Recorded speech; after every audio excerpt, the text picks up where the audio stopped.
He was forced to survive alone in a chamber that kept shifting temperature, light, and time speed. But he didn't break. Instead, he started learning. The ship was alive, not AI, but sentient. It responded to thoughts, emotions, and action. The walls whispered when he passed. The floor shifted beneath his feet like a puzzle trying to be solved. He started talking to it, not with words, actions. He carved his name into his surface once. The ship didn't erase it. It highlighted it. He took a wild guess and drew a smiley face beside it. A soft hum echoed through the corridor, almost like a laugh. He wasn't just a guest. He was being watched, judged, maybe taught. On the 7th day, Kylara appeared again, this time. In a long corridor that looked like a throne room made of diamond, Rourke was sitting cross-legged, eating some strange glowing fruit. "You still live," she said. He smiled, didn't plan to die. Kylara walked up to him, her footsteps silent. "Do you know why you are here yet? Testing me? Studying me? Trying to break me?" he guessed.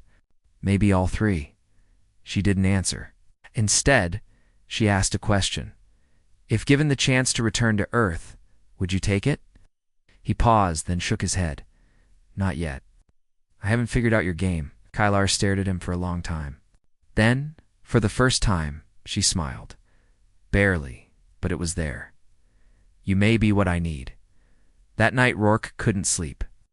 The walls of his chamber kept changing color, cycling through shades of blue and green. He touched one, and it rippled. Something was wrong. He pressed his ear to the wall. He heard whispering. No warnings. He ran into the corridor. The ship was guiding him now, lighting paths forward with glowing lines.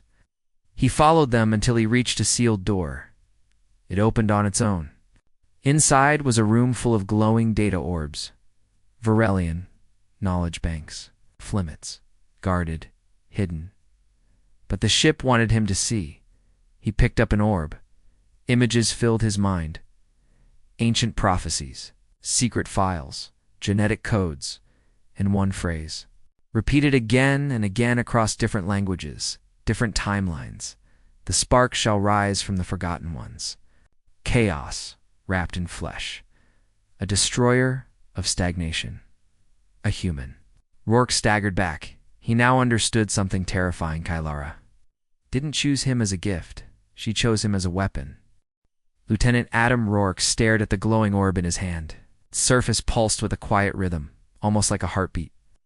The images still echoed in his mind, ancient alien symbols, decoded prophecy, and one sentence that wouldn't leave. Him the spark shall rise from the forgotten ones. A human. He set the orb down carefully. This wasn't just some cultural exchange or royal curiosity. Kylara had chosen him for something much bigger. Something dangerous. The ship had shown him the truth. But why was it warning him? Or helping him? The lights in the room dimmed. A soft, smooth voice whispered through the air. The voice of the ship itself. She watches. But I remember, you are change. Rourke shivered. Great, even the ship's a poet. The next day, Kylara appeared again. This time, she led him through a new part of the ship, a strange and beautiful maze of shifting hallways, glowing crystals and floating platforms. They walked side by side, neither speaking. Rourke could tell she was thinking hard, maybe even doubting herself. Her hands stayed behind her back, her face calm but distant. Finally, he broke the silence. "So, Princess, want to tell me what you're really planning?" She stopped walking. "You've seen the prophecy?" It wasn't a question. She already knew. Rourke nodded. "The ship showed me. Something about a spark that will change." "The galaxy. That spark is me." Kylara turned slowly to face him. "Not just you. Your species. Humans. You are the anomaly, the error, the chaos that cannot be calculated. That is why you are feared, and why I need you." Her voice was steady, but Rourke could hear the weight behind it. She wasn't just talking about prophecy. This was personal. My people. The Varelians have ruled the stars for 10,000 cycles. But now our empire is dying. Not from war. From stillness. From perfection. Rourke frowned. "You're too perfect sounds like a luxury problem. Kylara didn't laugh. We evolved beyond mistakes, beyond risk, beyond ... wonder. But you humans, you survive anything. You adapt. You grow from failure. You create madness. And from that madness comes strength. Rourke scratched his chin. You sound like you admire us. I do, she said softly. And that is why they want me dead. She led him to a room shaped like a giant dome. Above them, stars spun slowly in a moving sky, a simulation of the galaxy. Dozens of lights blinked red. These are the noble houses of Virelia, Kylara said. Most believe I've gone mad. They fear what I've seen, and what I might do. Rourke looked at the stars, then at her. So what's your plan? Start a war? Burn the Empire down? She shook her head. Not war. Evolution. I want to open Virelia. I want to form something new. A council with other species, including yours. I want to build a future where logic and chaos work together. Rourke let out a low whistle. You want a revolution? Kylara nodded once. And I need you to. Help me light the fire. Later, in his quarters, Rourke stared at the shifting ceiling. His mind raced. The Virelian Empire was a sleeping giant. If Kylara was right, then waking it up the wrong way could destroy entire systems. He didn't know if he could trust her, but he knew one thing. She wasn't lying. The fear in her voice was real. Tension in her ship, the whispers in the walls. The constant watching, all of it pointed to one truth. Kylara was playing a dangerous game. And she had just invited him to sit at the table the next day. Things changed. Rourke woke to flashing lights and the sound of alarms. The ship was shaking slightly, like it was under attack. He jumped to his feet and ran out the door. In the corridor, a security drone floated toward him, projecting a hologram of Kylara's face. Come to the command bridge now. The bridge looked like the inside of a glowing crystal cave. Screens floated in midair, showing sections of the ship, crew movement, energy patterns. Kylara stood at the center, surrounded by guards. We have traitors aboard, she said, her voice tight with anger. Someone opened a signal to House Marikai. One of the noble families that opposes me? They sent assassins. As if on cue, the lights flickered. A blast rocked the bridge and part of the wall collapsed. Guards raised their weapons. Rourke pulled one from a fallen soldier and stood back to back with Kylara. They were under siege. The next 30 minutes were chaos. Rourke led Kylara through collapsing corridors, fighting off sleek silver assassins with energy blades. The ship itself helped them, slamming doors shut, raising shields. Guiding their path with light, Rourke realized something important. The ship wasn't protecting Kylara. It was protecting him. At one point, they were trapped in a maintenance shaft. Kylara was bleeding from her arm. Rourke used part of his jacket to stop the flow. You're not what I expected, she said quietly. Neither are you, he replied. Eventually, they reached a hidden chamber deep in the ship, a control room that wasn't on any map. Kylara called it the core. Here, the walls pulsed like veins, and in the center floated a giant orb of glowing energy. Around it spun fragments of data, memory, and code. The ship's living mind. Kylara placed her hand on the orb. The room lit up. A voice echoed through the chamber, older, deeper, full of power. Human confirmed. Spark integrity. Active. Protocol unlocked. Rourke stepped back. What the hell is that? Kylara turned to him, eyes wide. This ship was built for one purpose. To awaken the spark. You were never the prize, Adam. You were the trigger. As the ship stabilized and the last of the traitors were purged, Rourke sat in silence near the core. Kylara stood beside him. My enemies know now, she said. They'll move faster. Strike harder. You've become more than a symbol, Adam. You are the match that lights the galaxy. Rourke looked at his hands. Just a week ago, he was escorting diplomats. Now he was part of an alien revolution, yeah? He muttered. No pressure. Kylara smiled. A real one this time. Rest. You'll need your strength. The next move belongs to us. As the ship drifted in quiet space, hidden in a nebula, far from any beacon, Rourke knew one thing for certain. This wasn't just about survival anymore. This was about changing the galaxy.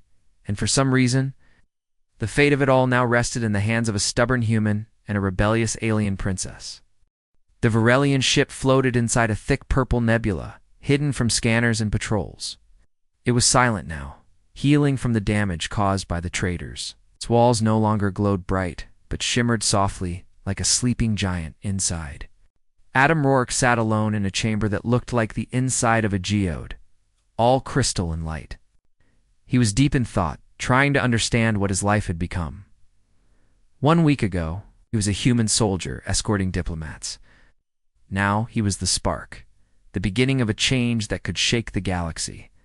But what did that really mean? Stared at his hands, half expecting them to glow or burn. But they were still human hands. Scarred, rough, tired. "I don't feel like a weapon," he muttered. "You're not," said a voice from behind. Princess Kylara stepped into the room. She looked different, no longer in royal robes, but in a dark travel suit, ready for battle. She had tied her silver blue hair behind her head. Her usual calm expression was replaced with something else. Determination, and maybe fear. "Not a weapon," she repeated. "You're a message, a symbol. The problem is, symbols are dangerous." They walked together through the ship's main corridor, which was still scarred from the assassin attack.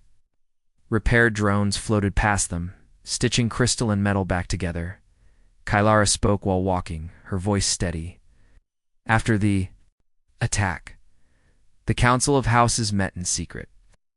My enemy's house, Marikai, and House Throven, are gathering fleets. They will move soon. Rourke frowned. "So what do we do?" "We make the first move," she said. She led him to a new chamber, this one shaped like a sphere, with hundreds of floating orbs showing different star systems. She pointed to one in the middle, Zero-In Station, neutral ground. The largest trade post in the eastern sectors. "If we appear there publicly with you by my side, the galaxy will see the truth." Rourke blinked. "You want to walk into a space full of spies, merchants, bounty hunters, and politicians, and just say hello?" She nodded. "Exactly," he smirked. "You're crazier than I am." "I'm Varelian," she replied. "That's worse." Zero-In Station was a beast of a place, half asteroid, half machine. It spun slowly near a dying star, surrounded by thousands of ships from hundreds of species. Its halls were crowded with noise, smell, and color. Metal walked beside flesh, and robots argued with lizard men about food prices. Music blasted from market corners. Dancers spun in zero-gravity cages. It was alive, and when Princess Kylara stepped onto the central promenade, everything stopped. Even. In this chaos, people recognized her. Some bowed. Others stared. Whispers started immediately, and then they saw him. Adam Rourke. Human, walking beside her like an equal. It was a message loud enough to shake the stars. They didn't come alone. Kylara's guards formed a protective circle around them, but Rourke could still feel the eyes watching, measuring, waiting. They reached the central tower, where the station's neutral assembly took place. Kylara had arranged a speech, a direct message to the galaxy. "You sure about this?" Rourke asked. She looked at him. "No, but history doesn't wait for the brave to feel ready." The platform rose slowly into the center of the assembly dome. Lights flashed, drones recorded. The crowd gathered around in layers of balconies, walkways, and platforms. Kylara stepped forward. Her voice echoed across the station, translated into hundreds of languages. "My name is Kyla Varelian, Princess of the High House. I come not as a ruler, but as a seeker of truth." Crowd listened, silent. "For too long, we have lived in fear of change. We called it chaos. We called it danger. But change is life. Life, ... is you." She turned toward Adam, raising her hand. "It's human. This spark is not a threat. He is a reminder. We can evolve. That we must evolve, or die." The speech sent shockwaves through the station, and then the shot was fired. A blast from above. Rourke saw it a second before it hit. He tackled Kylara, shielding her as the energy bolt slammed into the platform, blowing one of the guards into. The air screams filled the dome. More shots. Chaos. A second assassin team. This time, they didn't hide. Black armored figures dropped from the ceiling, firing stun rounds and shock pulses. Rourke rolled to his feet and pulled a weapon from a fallen guard. Kylara grabbed a fallen staff, activating its energy edge. Together, they stood back to back once again. "This is becoming a habit," Rourke said. She smiled, even while blocking. "A strike. It means we're still alive." The fight was fast and brutal. The assassins were stronger, faster, trained in silence and death. But Rourke wasn't just strong. He was unpredictable. He dodged, ducked, improvised, used a broken drone as a shield, knocked two attackers over with a loudspeaker stand. He took hits, but kept moving. Kylara fought with sharp dancer-like grace. Every strike of her staff was elegant but deadly. She moved as if she had trained for this moment her entire life. Eventually, station security joined the battle. Assassins were pushed back, captured or dead. Rourke leaned against a wall, breathing hard. "Still think this was a good idea?" he asked. Kylara helped him up. "Now they know we're serious." Later, in a private chamber given by the station, Master Kylara patched a burn on Rourke's arm. Her hands were gentle, her face softer now. "You fought well," she said. He looked at her. "You didn't do so bad yourself, Princess." She looked at him with a strange expression. "You know, never believed the prophecy was real? I thought it was politics, strategy, and now..." She paused. "No, I'm not sure. You shouldn't have survived that shot. The energy. It curved around you." He stared. "Wait, what?" "Core told me. You're changing, slowly. But surely, the ship isn't just protecting you. It's adapting to you. And maybe you're adapting to it." He didn't know what to say. He was just a man. But something inside him, something deep and quiet, was starting to wake up. That night, Kylara stood alone at the observation window. Watching the stars spin, Rourke joined her, 2 cups in. "Hand found something close to coffee," he said. "It's probably toxic. Want to try?" She smiled and took the cup. They stood side by side. "Do you ever miss home?" she asked. He nodded. "Every day, but I don't regret being here." She turned to him. "Neither do I." For a moment, there was peace, but it didn't last. A loud chime echoed. The station's emergency alarm blared. The window view shifted, dozens of ships dropping from hyperspace. Kylara's face darkened. "House Marikai, they've come." Rourke stood straight. "Battle. Maybe," she said. "Or maybe a message." The lead ship sent a transmission. Kylara opened it. On screen, a cold-eyed man appeared, dressed in ceremonial black armor. "Princess," he said, "you've insulted the high houses with your speech. Your ... pet. It's an abomination. Hand him over or be destroyed." Rourke leaned toward the screen. "Tell him to come get me himself." Kylara didn't smile this time. "So be it," she said. She cut the transmission. The war had begun. Zero-In Station shook as the ships of House Marikai surrounded it. The quiet of space was gone. Now there was only tension, sharp and heavy like a knife before it strikes. Inside the command center, red lights flashed and warning sirens echoed. Through every corridor, Adam Rourke stood beside Kylara, his fists clenched, his heart racing. In front of them, holographic images showed the incoming fleet, dozens of sleek, black warships moving into position. "They're not here to negotiate," Adam said. "No," Kylara replied, her voice calm. "They're here to make an example." Eyes glowed faintly under the lights. Not fear, but resolve. "They will either take you," she said, "or destroy us both." Captain Voss, the security chief of Zero-On Station, stormed into the chamber. A tall insectoid being with bright blue armor. Voss clicked his mandibles in frustration. "Princess, we offered you sanctuary, not a battlefield." "I warned you," she said without turning, "but you chose to let them come," Voss hissed. "We will not survive a direct assault. The station is neutral. We don't have the firepower. Step forward. Then we don't give them one. We give them something else. What? Voss snapped. A story, Adam said.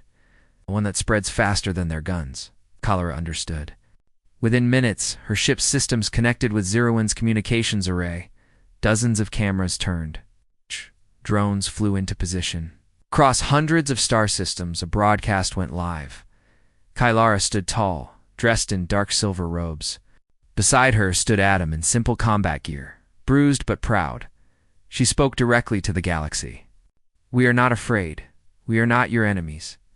The Varelian Empire is dying, not from war, but from fear of change. But the future does not belong to fear. It belongs to those who adapt. She placed her hand gently on Adam's shoulder. This human is not my pet. He is not my servant. He is my equal, my ally. And if you strike us down, the stars will remember. Adam looked directly into the camera. You wanted to know why she chose a human? Now you know? We don't run. We don't hide. We fight for what's right, even if it costs us everything. The signal cut just as the first enemy ships began to power their weapons. The battle began not with explosions, the kind of silence that waits for someone to blink. Then a single Marikai ship fired. A blue beam sliced toward the station, hitting its outer shield with a blinding flash. Station defenses responded, turrets rotated, missiles launched. Kylara's ship, hidden behind the station's shadow, powered up and joined the fight. Inside, Adam and Kylara moved fast. Her guards flanked them. Two of them were headed to the heart of the station, the reactor core. If they break The outer shell? They'll aim for the core, Kylara explained. We must protect it. Adam nodded. Let's make sure they regret coming here. The reactor core was massive, a glowing sphere of swirling energy suspended between rotating rings. Its hum echoed through the walls like a heartbeat. Suddenly, an explosion rocked the structure. Enemy boarding pods had broken through. Marikai soldiers in black armor stormed into the chamber. They moved with precision, spreading out weapons raised. Adam raised his blaster and took cover. Kylara fought with her energy staff, spinning and striking with deadly grace. This time, Adam was ready. He moved faster than before, dodging bullets with near-impossible timing, landing strikes he shouldn't have. His mind was clear, his body sharp. It was like something inside him had awakened. One of Kylara's guards noticed he moves like Varelian, she whispered. Kylara didn't answer, but her eyes said she was thinking the same. Adam took out 3 enemies in quick succession. One of them tried to flank Kylara, but Adam tackled him mid-air. Using his own body as a shield, she spun around, her staff striking the last soldier across the head. The chamber went quiet. You're changing, Kylara said, breathing hard. Adam looked at his hands again. I know. I feel ... stronger, smarter. Like I see things before they happen. She stepped closer. You're becoming what the prophecy described. Not just a symbol, but something more. Adam met her gaze. And that scares them. Outside, the battle grew fiercer. The station was damaged, but holding. Kylara's ship had taken several hits, but was still operational. More ships arrived, but not from Marikai. Other factions. Independent ones. Smaller powers who had seen the broadcast. They didn't all agree with Kylara, but they saw the truth. The galaxy was changing, and many had grown tired of the old empire.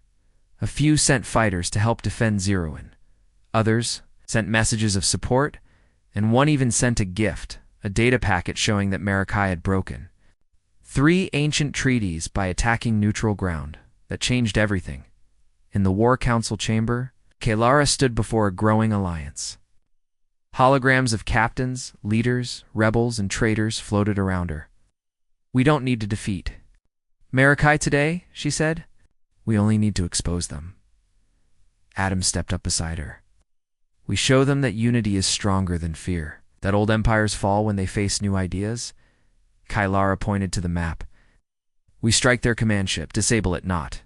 Destroy it, force them to retreat, and we take this fight to the stars. Voss, The station chief nodded slowly. Risky, but it might work. Kyla turned to Adam. Will you fly with me? Smiled. I thought you'd never ask. The final attack was fast and daring. Kylara's ship launched from the station with Adam at her side. Its shields flickered, its weapons ready. Inside the command chair, Kylara looked to Adam. This is it. If we fail, we won't, he said, and he meant it. The ship dove into enemy lines, avoiding fire with perfect timing. Adam guided the flight path, calling out moves before the enemy made them. Kylara trusted him completely now. They reached the command ship. As its weapons locked on, Adam activated the ship's new protocol. When the core had unlocked just for him, a bright energy pulse exploded from their vessel, disabling the Marikai flagship's engines and communication systems without destroying. The fleet paused, disoriented. Confused.cala opened a channel. Stand down, she said to the enemy fleet. Your leaders are broken. Your orders were illegal. The galaxy has seen it all. Join us, or be left behind. To her shock, some of them surrendered. The battle ended, not with a bang, but a signal. House Marikai retreated, damaged and shamed. Zero's station was scarred, but standing. Kylara and Adam returned as heroes, not just to the station, but to a growing movement. They weren't rebels now. They were leaders of something new. Later that night, as the fires dimmed and the stars returned, Kylara and Adam stood alone on the upper deck. She looked at him. You were incredible, she said. I think I was just lucky. No, she said softly. You were chosen. There was silence for a while. Then Kylara spoke again. Adam ... What if we're wrong? Hey, what if this galaxy can't change? Adam looked at the stars. Then we'd change it anyway. The stars looked different now. Not because they had changed, but because Adam, Rourke had. He stood on the bridge of Kylara's flagship, staring at the vastness ahead. His reflection in the crystal glass didn't look entirely human anymore. His skin still held its color, but strange. Glowing lines now pulsed faintly on his arms and neck, like rivers of light beneath the surface. The Varelian core had awakened something in him. Not just power, understanding, connection, but the war wasn't over. Not yet. Princess Kylara stepped beside him, her expression calm but serious. The Marikai fleet is weakened, she said, but not defeated. House Throven has now joined. Them, Adam nodded. So they're doubling down. They still want to kill me, and they still want you off the throne. She gave a half smile. They fear you more than they fear me now, 'cause I'm different, Adam muttered. No, she said, her voice firm. Because you're human, and they can't control you. He looked at her. So what's our next move? She turned to the star map, where a red symbol blinked. We go to Veraxis, the heart of the Empire. Adam's eyes narrowed. You want to go home? Kylara's tone sharpened. To end this on my terms. The journey to Veraxis Prime took 2 days through hyperspace. The trip was quiet but tense. Adam spent much of the time alone, training with Kylara's guard captain. His speed, reflexes, and instincts had grown beyond human limits. He could see attacks before they happened. He could feel the flow of energy. Inside Varelian tech, as if it whispered to him. Some nights he sat with Kylara in the observation chamber, where they watched passing stars. They didn't always talk. Sometimes silence said enough. But on the second night she finally asked, Do you regret it? Coming with me? Adam thought for a moment, then shook his head. No, Earth never really felt like home. Not anymore. She looked down. Here, he gave a small smile. I don't know yet, but I know I belong here. With you. She didn't reply, but she placed her hand over his. That was answer enough. Veraxis Prime was a planet of towers, rings, and glowing rivers. Giant rings orbited the world, each full of cities, temples, to the capital spire. The capital spire rose from the surface like a sword through the clouds, and on top of it sat the Grand Forum, where the ancient bloodlines ruled. Kylara's ship approached. Under heavy guard, messages flooded in from the other houses, demands to surrender. Warnings of exile, threats of war. Kylara ignored them all. "Let them speak," she said. "Let the whole empire hear what I have to say." The grand forum had not changed. The high seats of the 9 houses circled the room, carved from crystal and dark stone. Above them, thousands watched from shadowed balconies, nobles, scholars. Diplomats. At the center of the forum stood Kylara, unarmed. Unpintoed, and beside her stood Adam Rourke, the spark glowing faintly in the torchlight. The silence in the chamber was heavy. Then the high speaker stood, a tall, sharp-eyed woman from House Throven. "You return with a human. You break sacred law. You risk civil war." Kylara answered calmly, "I return with truth. This human saved my life. Twice, he saved Zerwin. He showed the core its future. And now I ask you all, why are you afraid of him?" Another voice, Lord Marikai, growled from his seat. "He is an infection. Your connection with him proves your weakness." Adam stepped forward. "Funny thing about infection," he said. "It spreads, but so does hope." Gasps.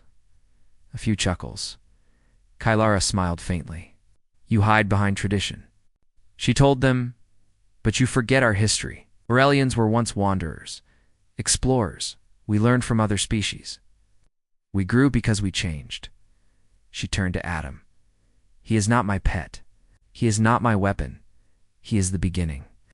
And if that frightens you, perhaps it should." Suddenly, the floor shook. A massive hologram filled the center of the chamber. A message from the Marikai fleet commander. "We will not accept this insult," he said. "The spark must be destroyed, or the empire burns." Kylara raised her head, then let it burn. At once alarms blared across the planet. The Marikai and Throven fleets had surrounded the capital. This was it. Inside the throne chamber, Kalara's guards secured the doors. The sky outside lit with flashes, the first blasts of a new war. Adam turned to her. "What's the plan?" She touched a console. A hidden panel opened, revealing a small glowing sphere.